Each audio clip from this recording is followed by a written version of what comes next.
Good morning বন্ধুরা। এখন বাজে 7:30। যা 7টা থেকে ঘুম থেকে উঠে একটু কাজ ছিল, করলাম। এখনও কাজ বাকি আছে। দেখতে পাচ্ছেন আজকেও কি কুয়াশা, খুব ঠান্ডা, কীরকম বৃষ্টির মতন কুয়াশা পড়ছে। ঠিক আছে, অবস্থা। চলো ব্লগটা দেখতে থাকো বন্ধুরা। তো আমি সমস্ত কাজকর্ম করে ব্রাশ ট্রাশ করে ফ্রেশ হয়ে চলে এসেছি। বাসি কাপড়ও চেঞ্জ করে নিয়েছি। এখন যাব হলো সকালের জন্য অল্প করে ভাত রান্না করার জন্য। ঠিক আছে, এদিকে আমি বাসন টাসন মেজে রেখেছি। বাসন টাসন মেজে রেখেছি। এই যে পুকুরের পর কি কুয়াশা পড়েছে দেখতেই পাচ্ছেন। ঠিক আছে বন্ধুরা, চলো চলো সকালের জন্য খাবার বানানো যাক।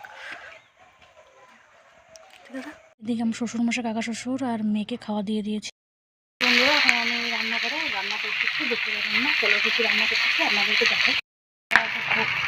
খোকা ইলিশ মাছ ভাজা করে রেখেছি। আমি আলু বেগুন সিম দিয়ে মাছের ঝোল হবে। আমাদের বেগুন কেটে রেখেছি, পালং শাক কেটে রেখেছি। বেগুন দিয়ে পালং শাক দিয়ে তরকারি হবে।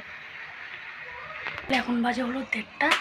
জাস্ট আমার তরকারিগুলো রান্না কমপ্লিট হলো। অলরেডি ভাত বসিয়ে দিয়েছি। এখন অনেক কাজ, মেয়েকে চান করাবো, তারপরে আমি চান করবো। এখন বিছনা তোলা বাকি আছে। ঠিক আছে বন্ধুরা, কারণ আমার আজকে হাজব্যান্ডের কাজ ছিল না, তো শুয়েছিল অনেকক্ষণ, তো উঠলো কিছুক্ষণ আগে, ওইটাও গেল বাজারে। ঠিক আছে, চলো বন্ধু কী কী রান্না বসিয়ে দিয়েছি উনুনে।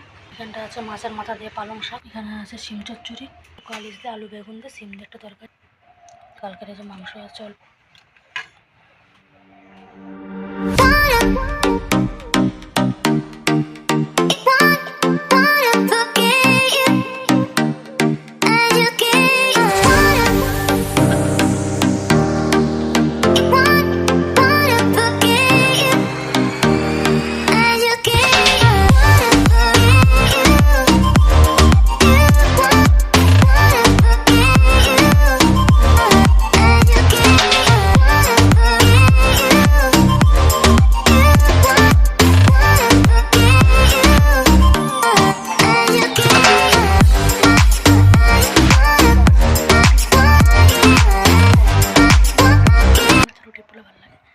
শাড়ি পরে নিয়েছি, আমি শাড়ি পরে পুজো দিই।